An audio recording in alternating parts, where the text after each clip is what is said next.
On the guest list, Ant-Man's KATHRYN Newton.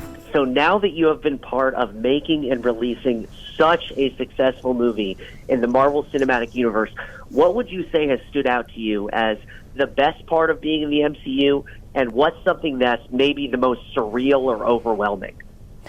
Well, I think that the answer is the same for both questions. The fans. The fans. I mean, the fandom is huge. I thought I've had fans, I was on a show called Supernatural, and I thought that fandom was huge, and they've been so good to me. And then I joined Marvel, and it's like, OMG, it's another level. Yeah, I've never experienced anything like that, and I feel really lucky. And I just want the fans to be happy, and I knew from Supernatural that when the fans want something, they get it, and I'm always thinking about them. I'm like, what are they going to like? What do they want to see? And I look and I listen, and I hope that they can feel that. The other thing that's the best part about Marvel is that I got to bring a comic book character to life, and I think it's an honor to be a part of the legacy of Ant-Man and Marvel Studios. What a terrific answer. Now, talk about playing Ant-Man's daughter, because on one hand, it sounds amazing to have a superhero as a dad, but on the other hand, your dad can shrink incredibly small, can grow incredibly large, and when you were 6, a guy dressed as a bee tried to kill you.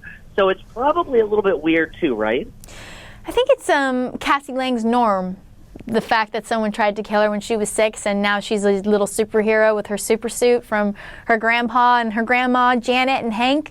I think it's her norm. I think the most impressive thing that I find from Cassie is not her brains or her super suit, but it's that when her dad was gone, she chose to be a good person. Like, she had a choice. She could have, given up, right? But instead, she chose to be maybe like a neighborhood hero and just help people, the common people, not try to be anything special. She did end up having a little bit of help, I think, from Hank and Janet and Hope behind her dad's back. But mostly, she's just a regular girl who's trying, and I think that's the coolest part about her. That's wonderful. Now, working on a movie with so much CGI, what can you tell us about the behind the scenes? Because it seems like you would have to pretend like you're seeing some incredibly crazy over-the-top stuff.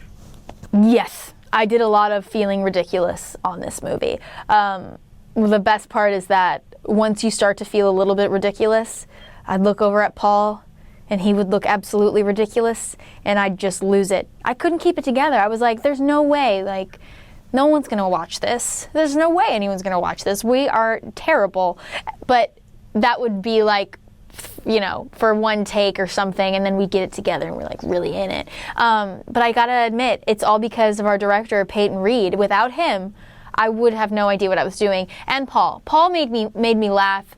We tried jokes. We found things. So that was really an interesting process. I didn't know making a Marvel movie was going to be so grounded. Yes, we're on a volume stage with all these lights, and we're on a green screen looking at nothing or a piece of tape, and it's supposed to be terrifying. It's MODOK.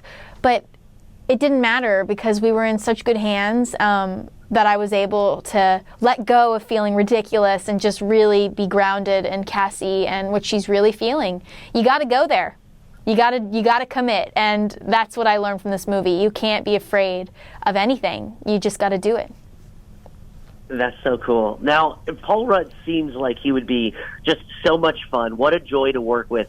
Is there anything that people do not know or wouldn't guess about what Paul Rudd is like in real life?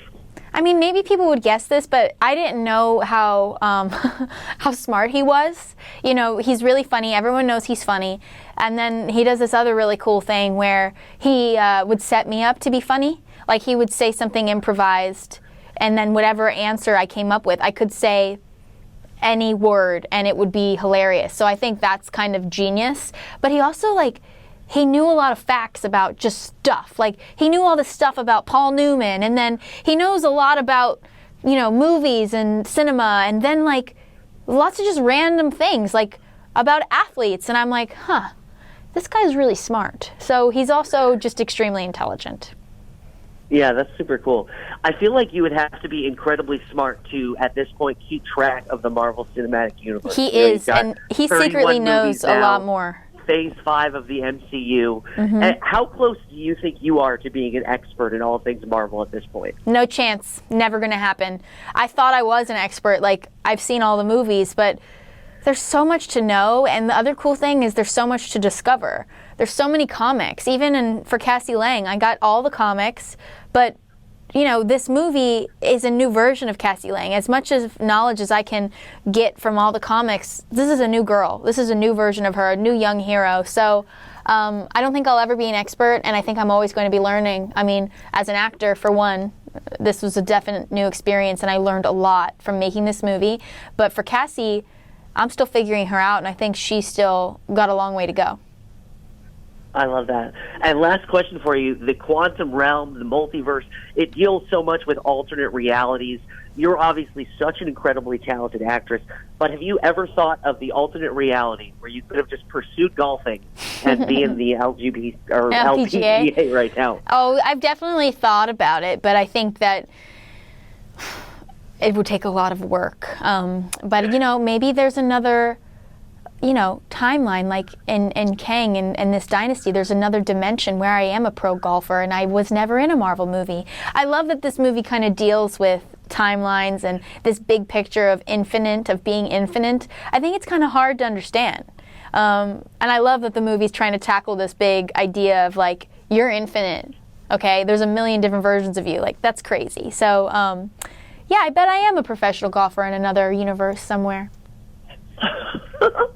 You're amazing. Thank you so much, KATHRYN, for your time. I appreciate it. Congrats on the huge release of Ant-Man and the Wasp. Thanks for everyone who's going to watch it. I'm so unbelievably thrilled. Thank you.